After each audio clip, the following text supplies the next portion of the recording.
Hello guys, good morning. Ayan, gagawa pala ako ngayon ng giniling, 1 kilong giniling. At ayan ang ating isasahog: carrots, celery,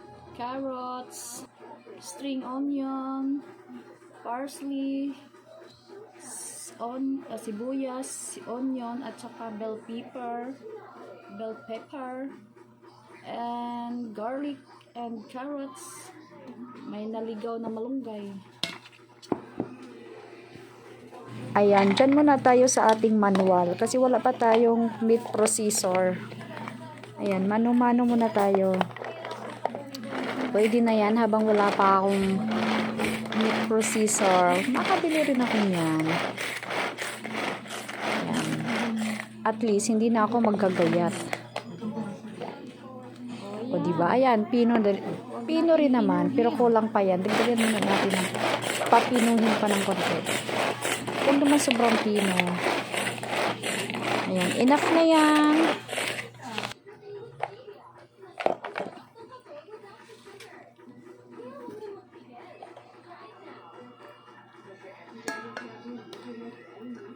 Dalawa. Large na kay Nanay Edith. Yan, lagyan na natin ng pangpalasa. 2 tablespoons of oyster sauce, and then 2 teaspoons of ground pepper, 1/4 cup ng cornstarch, at saka 2 tablespoons ng patis, at seasoning, at konting asin lang. Ayan, tansya-tansya lang ang aking timplahan dyan. At 2 egg. Ayan, galing kay Kuya ang egg. 2 egg lang. At mix na. Pwede nyo namang tikman kung okay na ang iyong panglasa or hindi pa.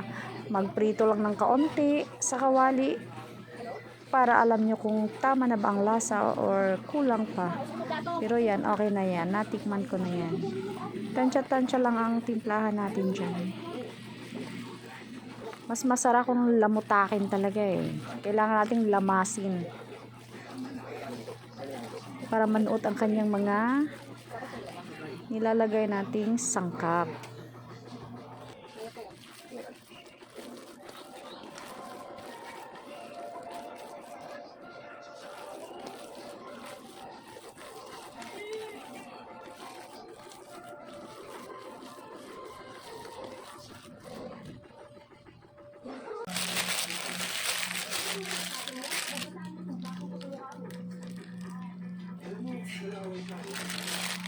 At yan, ilalagay ko sa piping bag.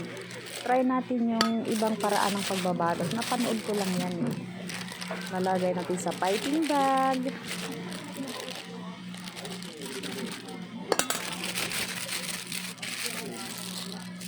Kung wala kang piping bag, pwede naman siguro yung plastic. Yung medyo makapal lang na plastic. At ayan, gugupitin lang natin yung dulo. Sa gustong laki ng gusto mong gagawing lumpia. Kung gusto mong mas manipis, ay di maliit lang ang gugupitin mo dun sa dulo. Ayan, large na lumpia wrapper yung binabili ko, kaya hahatiin ko yan. At ayan na, magbabalot na tayo. O, di ko pa alam kung anong style ng pagbabalot ko. Try ko sa ganitong style, pahaba ba yan? Ayan, medyo maliit lang siya pag ganyan. O diba, mas madali pa lang ganyan. Ay ilalagay mo lang sa piping bag. Hindi ka nakuha ng kuha doon. Yan, itry ko yung ganyang style. O, tapos ilalak ko lang yung kabila.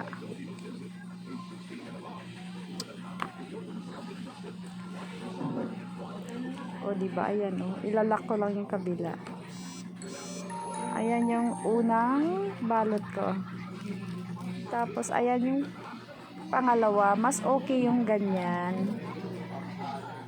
O, diba? Ayan, mas okay ang ganyang balot. Ayan, mas madali. At least, hindi lalabas yung, ang ating giniling.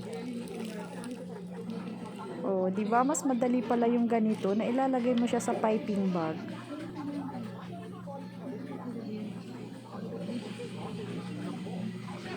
Naglalagay lang pala ako ng tubig at cornstarch pang lock.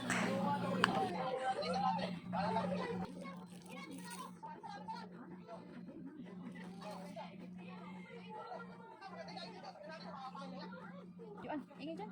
Tulog ka na po.